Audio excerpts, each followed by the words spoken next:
Dicen que uno no conoce realmente las personas hasta que hay dinero de por medio o hasta que te ven con un pie en la tumba. Yo tuve la mala suerte de experimentar ambas cosas el mismo día. Todavía puedo sentir el frío metálico de la silla de ruedas contra mis muslos, y ese dolor punzante, como si un rayo me atravesara el pecho, cada vez que intentaba respirar profundo. Acababa de salir de una cirugía de bypass coronario que duró 7 horas. 7 horas en las que mi vida dependió de un hilo y del pulso de un cirujano. Lo único que me mantuvo aferrado a este mundo, mientras la anestesia me arrastraba a la oscuridad, fue el pensamiento de mis 3 hijos, Julián, Elena y Marcos. Pensé en sus rostros, en cómo me recibirían en casa, en los caldos que Elena me prepararía, y en cómo los varones me ayudarían a caminar por el jardín para recuperar fuerzas. ¡Qué estúpido fui!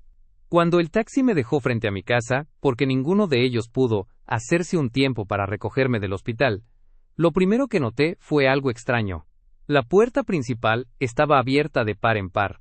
Un camión de mudanzas pequeño estaba estacionado de forma errática sobre mi césped, ese césped que yo mismo cuidé con esmero durante 30 años.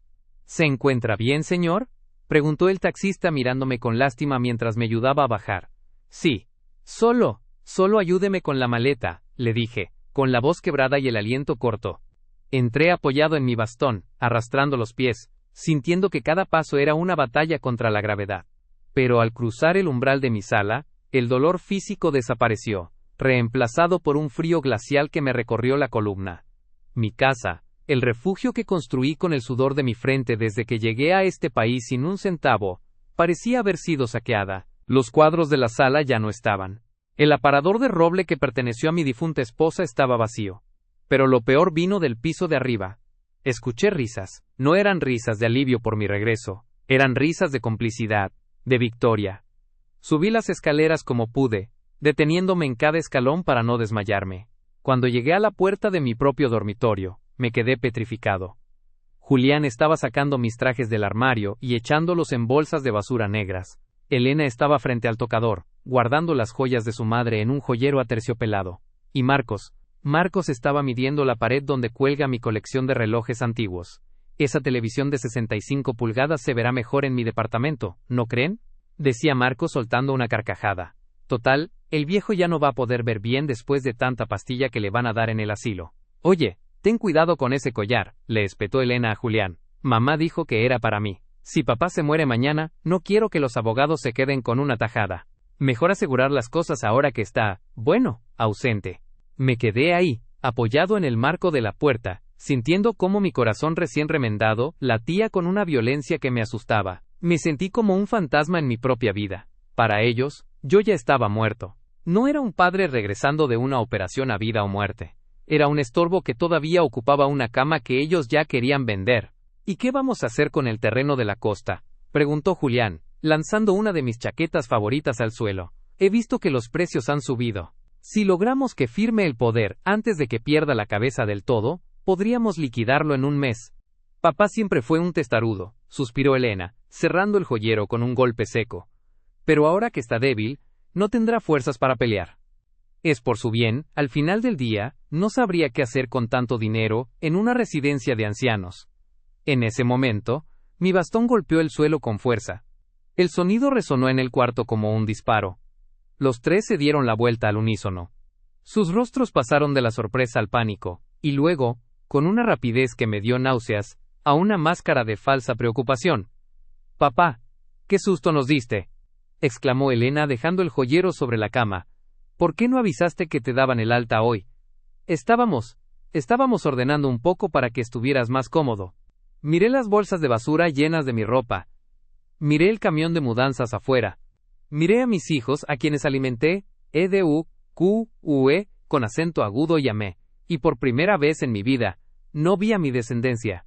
Vi a 3 buitres peleándose por las entrañas de un animal que todavía respira, ordenando, repetí con una voz que no reconocí. Era una voz seca, cargada de una rabia que me dio una fuerza inesperada. Salgan de mi habitación. Ahora. Papá, no te alteres, te va a hacer mal al corazón, dijo Marcos, acercándose con las manos extendidas como si tratara de calmar a un perro rabioso. Solo estamos adelantando trabajo, sabes que tarde o temprano tendríamos que hacer esto. He dicho que se larguen, sentencié, dando un paso adelante. El dolor en mi pecho era inmenso, pero mi determinación era mayor. Y llévense esas bolsas. No quiero verlos en mi casa ni un minuto más. Salieron balbuceando excusas mediocres, ocultando lo que ya se habían guardado en los bolsillos. Julián me miró con una mezcla de fastidio y desprecio antes de bajar las escaleras. Se fueron pensando que solo era el berrinche de un viejo moribundo. Pensaban que tenían el juego ganado porque, según ellos, el testamento que firmé hace 5 años les entregaba todo por partes iguales. Lo que ellos no sabían, lo que ninguno de esos 3 buitres sospechaba mientras arrancaban el camión con mis pertenencias, es que la semana antes de mi cirugía, cuando los médicos me dijeron que mis probabilidades eran de un 50%, me tomé la libertad de hacer una visita privada a mi abogado, el señor Valdivia. Me senté en mi cama despojada, con el pecho ardiendo, y saqué de mi sobre de alta del hospital un pequeño papel que había guardado celosamente. No era una receta médica. Era la tarjeta personal de Valdivia con una nota escrita a mano en el reverso. Todo listo, Arturo. Solo falta tu confirmación final para activar la cláusula de revocación absoluta. Sonreí, a pesar del dolor. Ellos creían que yo era su presa, pero no tenían idea de que acababan de firmar su propia sentencia de desalojo de mi vida. Pasé la primera noche de regreso en mi casa durmiendo en un sofá. Mi cama estaba deshecha, despojada de las sábanas de hilo que Elena se había llevado porque combinaban con su nuevo cuarto de invitados. El silencio de la casa era pesado, pero mi mente trabajaba a 1000 por hora. No podía dejarme vencer por la tristeza. El dolor de la traición era un combustible mucho más potente que cualquier analgésico que me hubieran recetado en el hospital. A la mañana siguiente, llamé al licenciado Valdivia. Mi mano temblaba un poco al sostener el teléfono, pero mi voz era un bloque de hielo. Arturo, me alegra saber que sobreviviste a la operación, dijo Valdivia con sinceridad. Pero me preocupa el tono de tu voz. ¿Pasó algo? Vinieron por los muebles antes de que yo llegara del hospital. Esteban, le respondí, mirando el espacio vacío donde solía estar el reloj de pared de mi abuelo. No quieren esperar a que mi corazón deje de latir. Quieren el botín ahora. Hubo un silencio largo del otro lado de la línea. Valdivia conocía a mis hijos desde que eran niños. Él sabía cuánto me había sacrificado por ellos. Entonces, ¿procedemos con la estrategia que discutimos?, preguntó. Arturo, esto es una declaración de guerra total.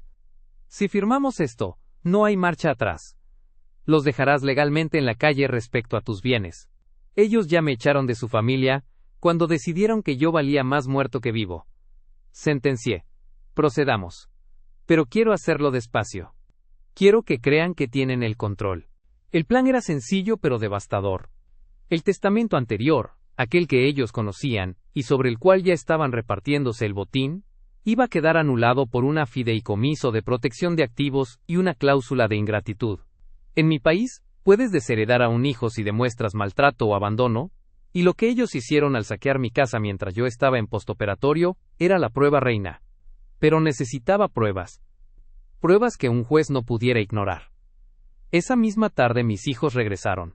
No vinieron a pedir perdón, vinieron a verificar si yo estaba en mis cabales. Entraron sin llamar, usando sus llaves, como si fueran dueños de la propiedad. Yo me hice el débil, me cubrí con una manta vieja, apagué las luces y fingí una confusión que no sentía. Papá, hemos estado pensando, dijo Julián, sentándose frente a mí, sin siquiera preguntarme cómo me sentía. La casa es muy grande para ti solo.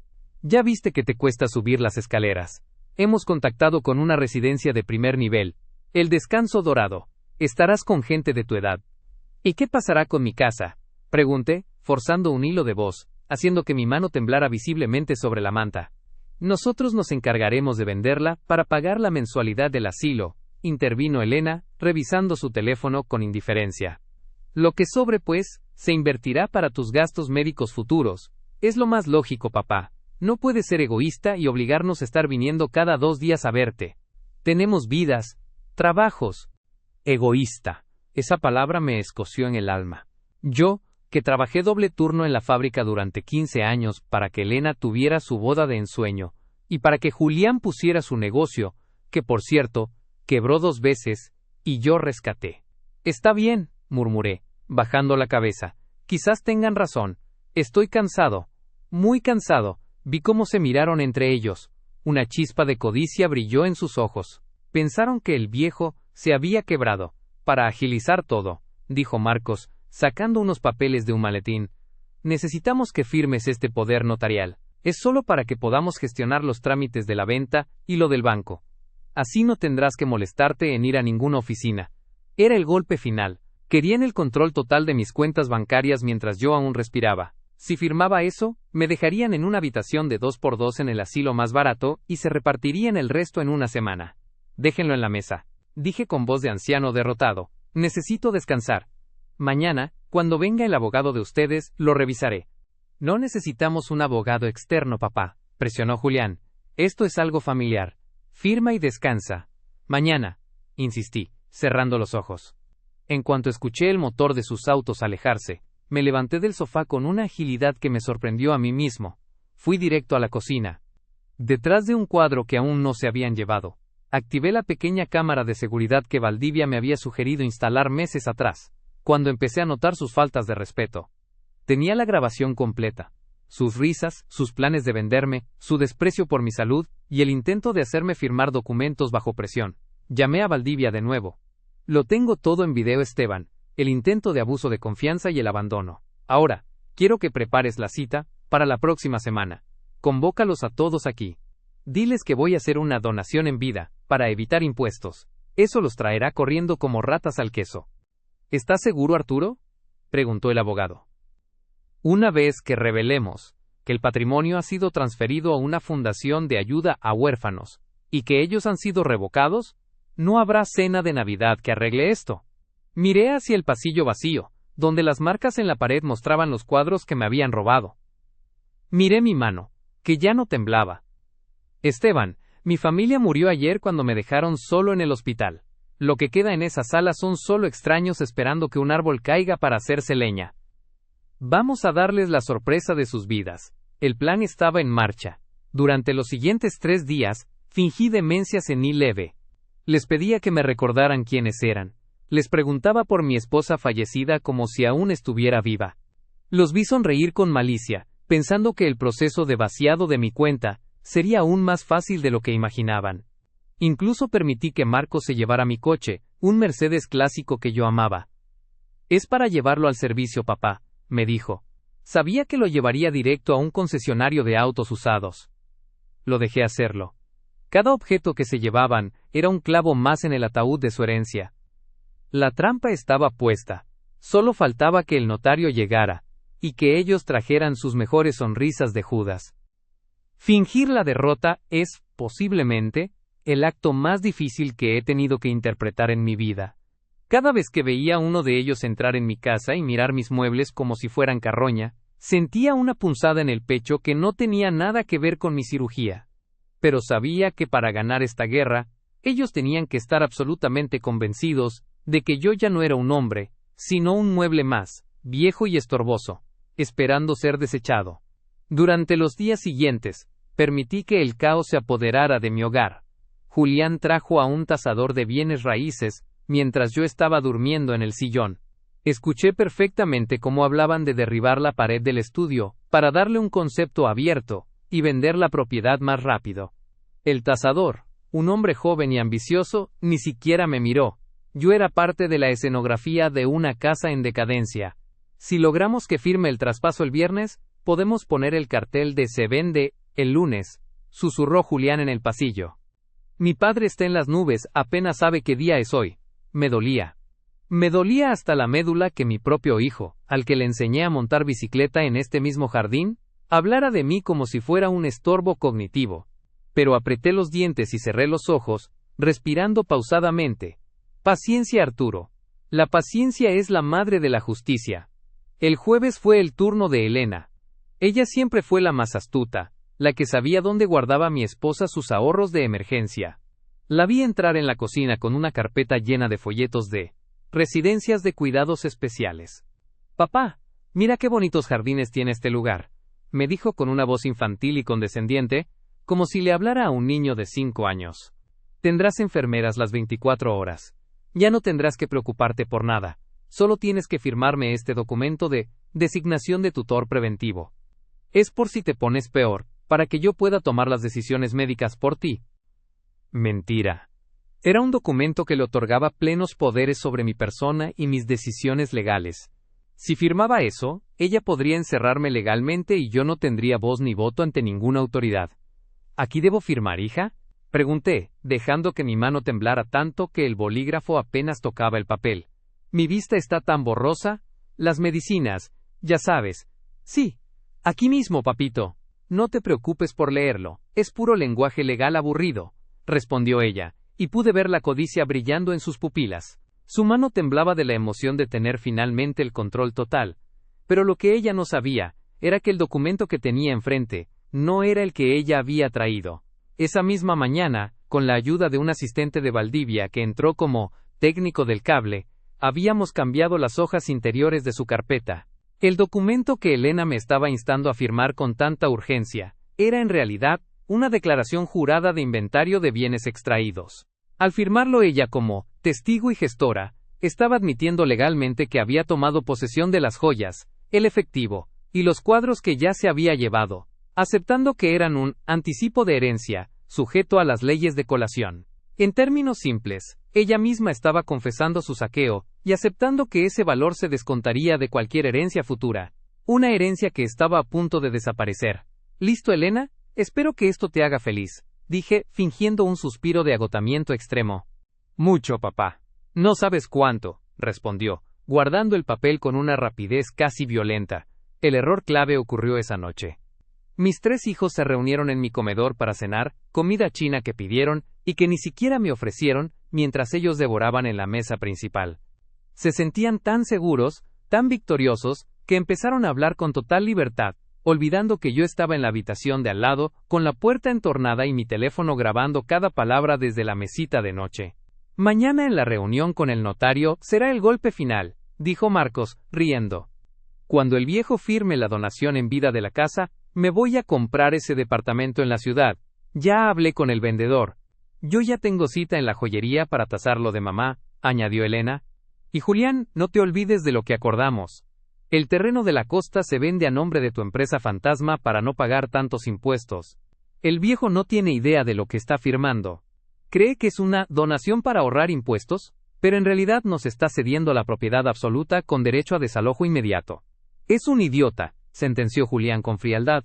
Trabajó toda su vida para acumular esto, y nos lo va a entregar en una bandeja de plata porque le da miedo morir solo. La soledad es la mejor herramienta de negociación. Esa frase me golpeó como un mazo. La soledad es la mejor herramienta de negociación. Sentí que algo dentro de mí se terminaba de romper, pero no fue mi corazón. Fue el último lazo de piedad que me quedaba hacia ellos. Ya no eran mis hijos. Eran depredadores, y yo acababa de abrirles la puerta de la jaula. El plan estaba listo. Habían caído en la trampa del exceso de confianza. Mañana sería la reunión con el notario. Ellos traerían a su notario, un hombre de dudosa ética, que Julián había contratado para agilizar las firmas. Lo que ellos no esperaban es que mi abogado Valdivia ya se había coordinado con el colegio de notarios para que esa sesión fuera supervisada por una autoridad real. Me recosté en mi cama saqueada, sintiendo el vacío del cuarto, pero con una paz extraña. Mañana, el castillo de naipes que habían construido sobre mi supuesta demencia se derrumbaría sobre sus cabezas. Que descansen, hijos, susurré para mis adentros. Disfruten de su última noche como herederos. La mañana del viernes amaneció gris, como si el cielo supiera que en esa casa se iba a ejecutar una sentencia. Mis hijos llegaron temprano, vestidos con sus mejores galas, como si vinieran a una fiesta de graduación, y no a despojar a su padre de su hogar. El notario que Julián había contratado, un hombre de mirada esquiva llamado licenciado Gamarra, ya estaba sentado en el comedor desplegando carpetas. Yo bajé las escaleras lentamente, apoyado en mi bastón, vistiendo una bata vieja para mantener la ilusión de fragilidad. Me senté a la cabecera de la mesa, el lugar que siempre ocupé, aunque para ellos, yo solo era un espacio vacío que llenar con firmas. Bien, papá, comenzó Julián, frotándose las manos. Como acordamos, aquí están los documentos de la donación. Con esto, la casa pasa a nosotros, y tú te olvidas de pagar impuestos, deudas y mantenimiento. Nosotros nos ocupamos de todo mientras tú descansas en la residencia. ¿Y están seguros de que esto es lo que quiero?, pregunté, dejando que mi voz temblara lo justo. Es lo mejor para todos, Arturo, dijo Marcos impaciente, empujando un bolígrafo hacia mí. Firma aquí, aquí y aquí. El licenciado Gamarra dará fe de que estás en pleno uso de tus facultades. Miré a Gamarra.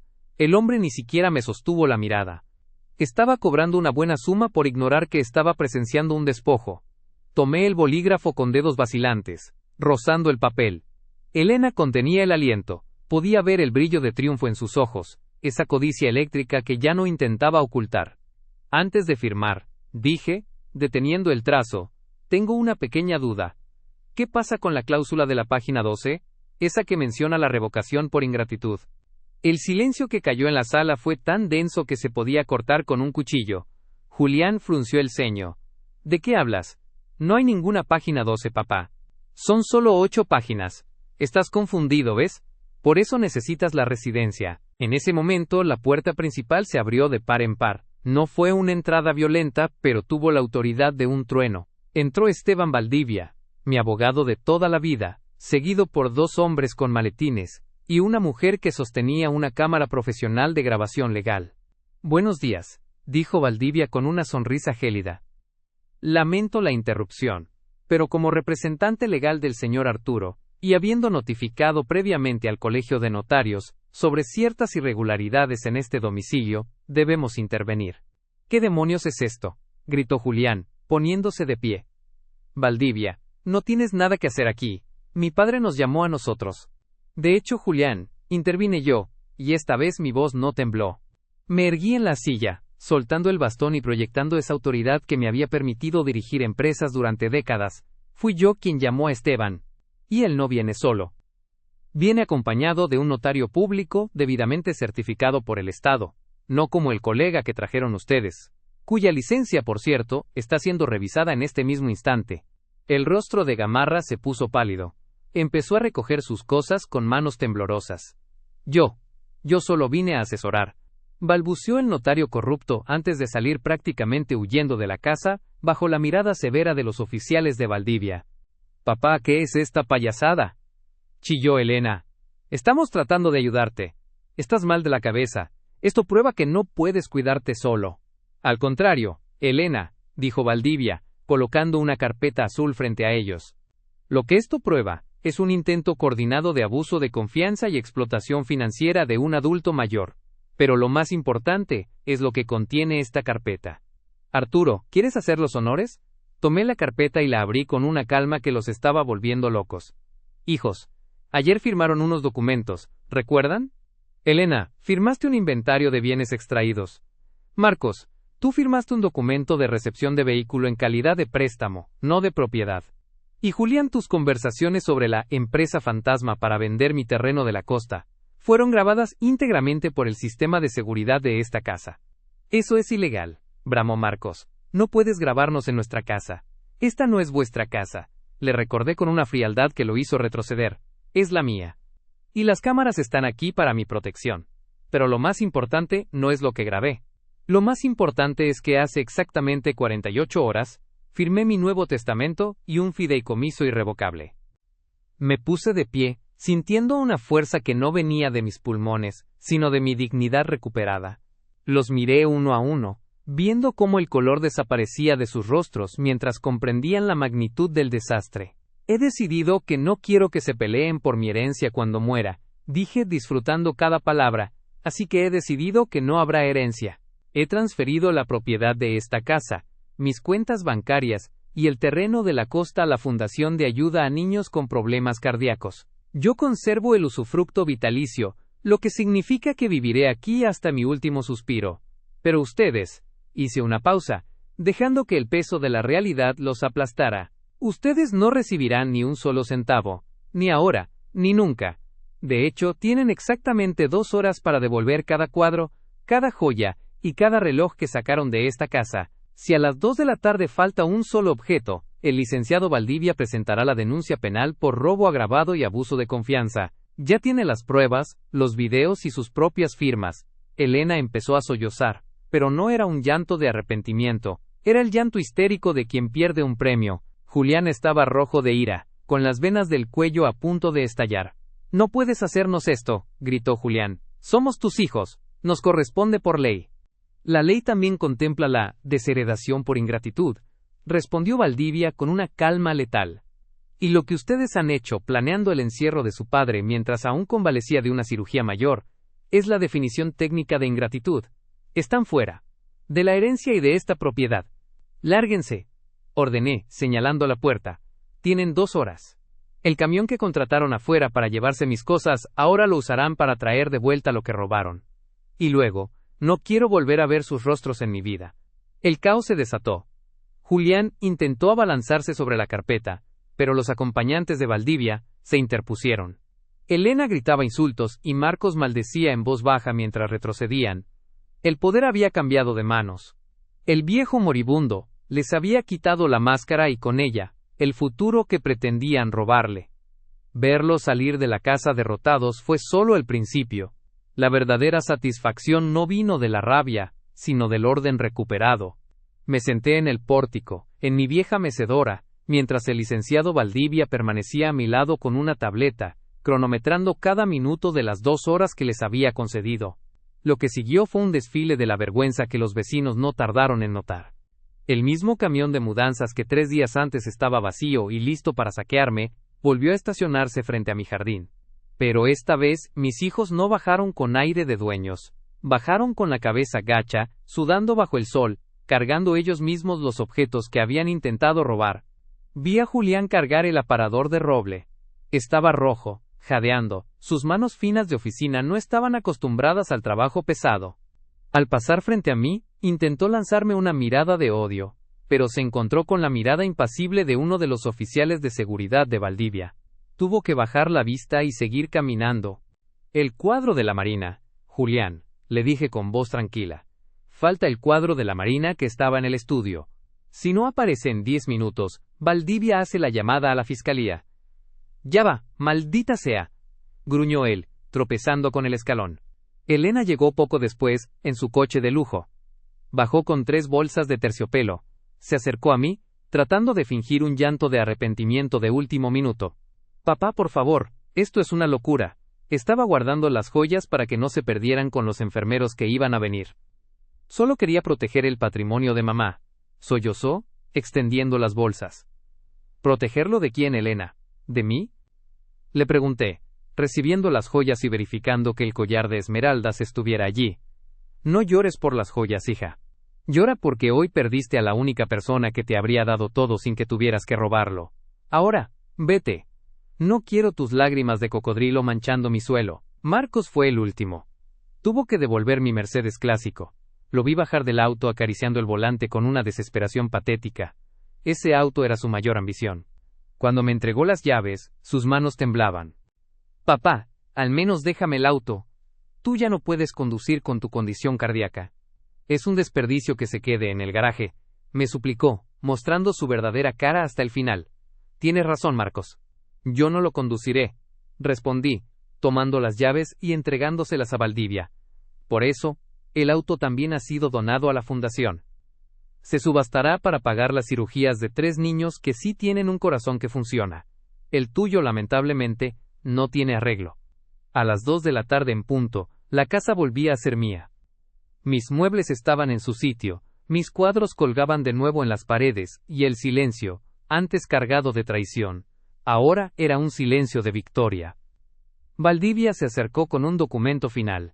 Arturo, aquí está el acta de restitución de bienes. Todo ha sido devuelto según el inventario que grabamos. Además, he interpuesto una orden de restricción. A partir de este momento, si Julián, Elena o Marcos se acercan a menos de 100 metros de esta propiedad, o de tu persona, serán arrestados inmediatamente.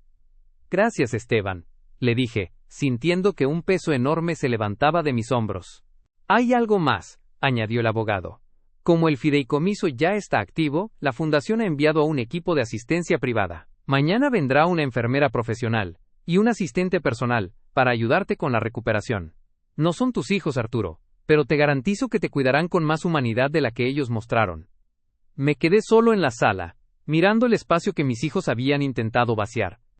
Me di cuenta de que, aunque físicamente mi corazón estaba débil, mi espíritu nunca había sido tan fuerte. Los buitres se habían ido con las manos vacías, enfrentando ahora, no solo la pérdida de una herencia millonaria, sino el escrutinio legal de sus propios actos. Caminé hacia la ventana y los vi por última vez.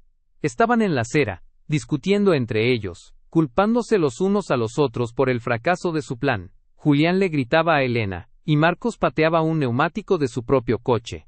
Eran seres pequeños, consumidos por la misma codicia que intentaron usar contra mí. Cerré las cortinas. Por primera vez desde que desperté de la cirugía, pude respirar sin que me doliera el pecho.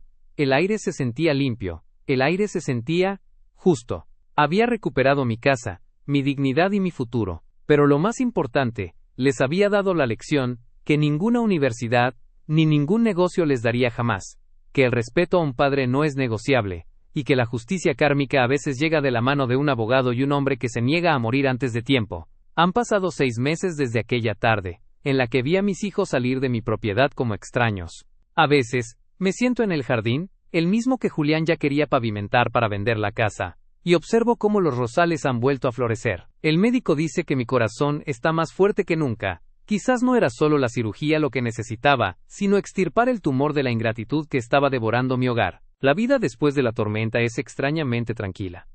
Mi enfermera Clara se ha convertido en la familia que ellos no quisieron ser. No lo hace por el testamento, porque ella sabe perfectamente que no recibirá nada más que su sueldo, sino por una decencia humana básica que mis hijos olvidaron en el camino hacia su propia ambición. Me enteré por Valdivia de lo que pasó con ellos. Julián, incapaz de sostener sus mentiras financieras sin el respaldo de mi patrimonio, tuvo que declarar su empresa en bancarrota. Elena intentó impugnar el fideicomiso ante un juez. Pero cuando Valdivia presentó los videos y las grabaciones de aquella cena donde se burlaban de mi supuesta demencia, el juez no solo desestimó el caso en 10 minutos, sino que la reprendió públicamente por su falta de moral. Marcos, por su parte, tuvo que vender su lujoso departamento porque no pudo seguir pagando las cuotas sin el préstamo que pensaba sacar de mi cuenta bancaria. A veces recibo correos electrónicos. Mensajes llenos de falsas disculpas que huelen a desesperación. Papá, estamos arrepentidos. Papá, fue un malentendido por el estrés de tu cirugía. No respondo ninguno. No es por odio, es por respeto a mí mismo. El perdón es para quienes cometen errores, no para quienes planifican tu entierro mientras aún estás respirando.